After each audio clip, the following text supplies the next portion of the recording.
Yebo Gogos, how are you guys doing? All right? That's good, that's good. Well, here we are, back together again. I think I have missed my Sunday deadline.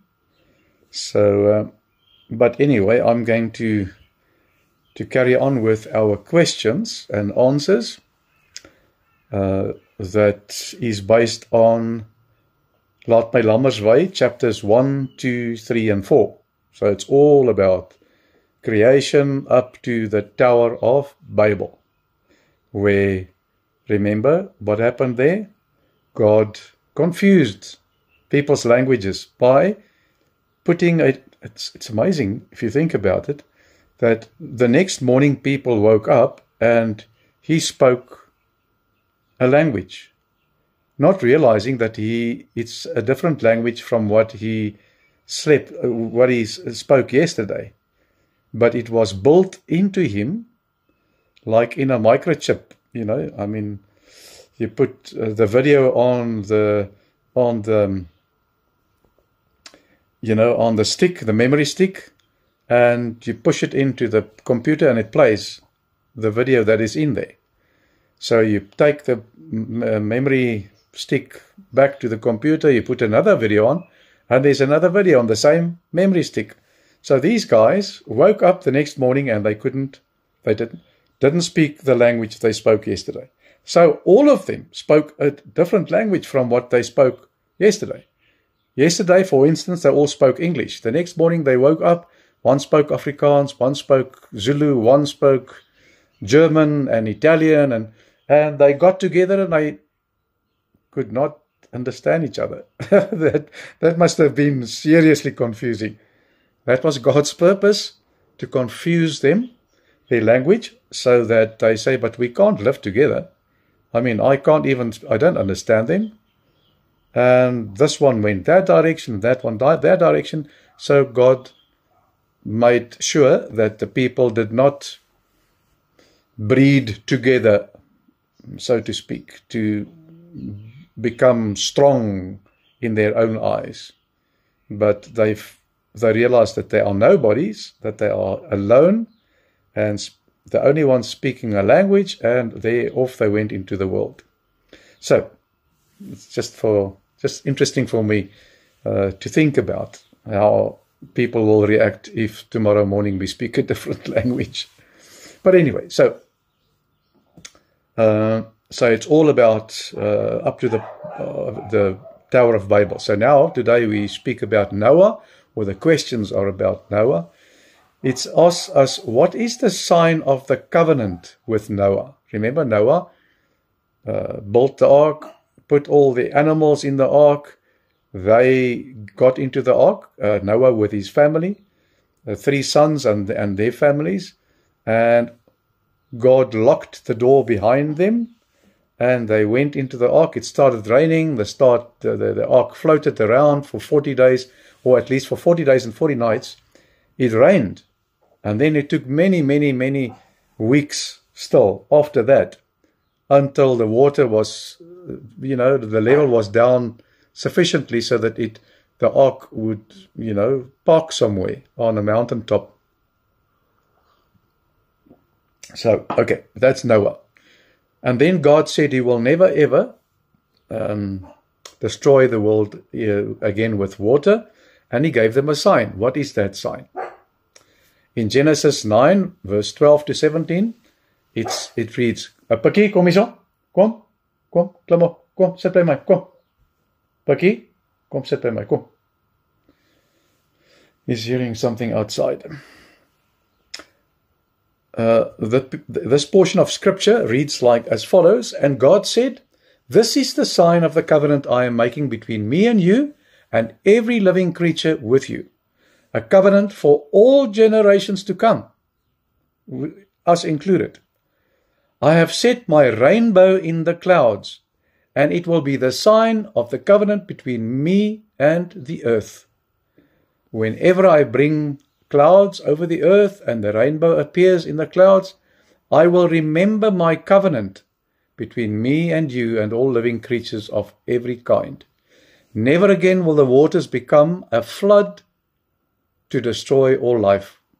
Whenever the rainbow appears in the clouds, I will see it and remember the everlasting covenant between God and all living creatures of every kind on the earth. So God said to Noah, this is the sign of the covenant with all life on earth. Okay, so that is the piece of scripture, or the portion of scripture, that reminds us that the rainbow is the sign in the clouds that when God looks at it, it reminds him of the covenant between him and earth, the people of the earth and creation as a whole. So the whole of creation is affected by it. So in question 17, which of Noah's descendants was cursed? Remember, after the water settled, they planted some grapes and stuff, and Noah drank too much wine, and his kids, his sons, laughed at him. And that is when Noah cursed his one son. So who was that? Which of Noah's descendants was cursed? In Genesis 9, verse 25, it reads, he said, cursed be Canaan, the lowest of slaves will be to the lowest of slaves will he be to his brothers. So the descendants of Canaan. From the line of which son of Noah was Christ born? So the one line of descendants were cursed by God, and the other line was the line from which Jesus Christ would be born. The descendants from whom? And we read in Genesis 9 verse 26 onwards, he also said, praise be to the Lord, the God of Shem. May Canaan be the slave of Shem. So Shem was the son that actually, when Noah was drunk in his tent, who actually helped Noah, whilst the other guys laughed at him. Question 19. Why did the people build the Tower of Babel? So now remember, after the flood, the people became many again, all the descendants of Noah and his children. And so they became a big number of people. And that's when they got together and said, we are strong, we want to show everybody that we are strong, we want to build this tower that will reach up into heaven, where God is. That's where they wanted to go. Why did the people build the Tower of Babel? Okay, so let's read the portion of scripture. Then they said, come, let us build ourselves a city with a tower that reaches to the heavens, so that we may make a name for ourselves. Otherwise, we will be scattered over the face of the whole earth. So, that's the reason was they did not want to get scattered. They wanted to be seen as strong people, and not little bits and pieces across the globe. So, that is why they built the tower. Why did the Lord, and this is now the last question, 20, why did the Lord confuse the people's language? In Genesis 11, it says, then they said, come, let us build ourselves a city with a tower that reaches to the heavens, so that we may make a name for ourselves. Otherwise, we will be scattered over the face of the earth. Just a note here, while the question addresses the confusion of languages, the source...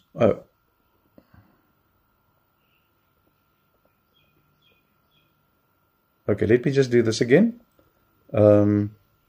So, why did God confuse? So we read the same portion of Scripture. The Scripture is actually different. The Scripture says, if I remember correctly, I'm reading now what here, and it's not. I don't think it's correct. The Scripture would say, and then God confused their languages, and the people scattered across, the face of the earth. Something to that effect. So exactly why the people built the tower. For the same reason, God wanted them to scatter, so that they could see that they are not the strong people who could reach heavens where God lives, but that God is almighty. So it was to show them that they are really not that strong. Because one day they build this huge tower or a city and the tower, and the next day they don't feel so strong anymore because God confused their languages. And people then left this city and they went into all of them to do their own thing. So these are the 20 questions that we ran through in the last couple of days or week. And so that was chapter 1, 2, 3, and 4. And chapter 5 was all the questions. And so we will then carry on with chapter 6, if I'm right. Okay. Good. I think we covered most of that. I'm sorry about the last piece. I did not read it before I discussed it with you. But anyway, doesn't matter. We fixed it. We know what's going on, right? Okay. Remember, Opa and Oma love you. You must sleep tight. And God willing, we'll get together again tomorrow and start with that the next chapter. All right. Take care. Love you. Sleep tight. Bye.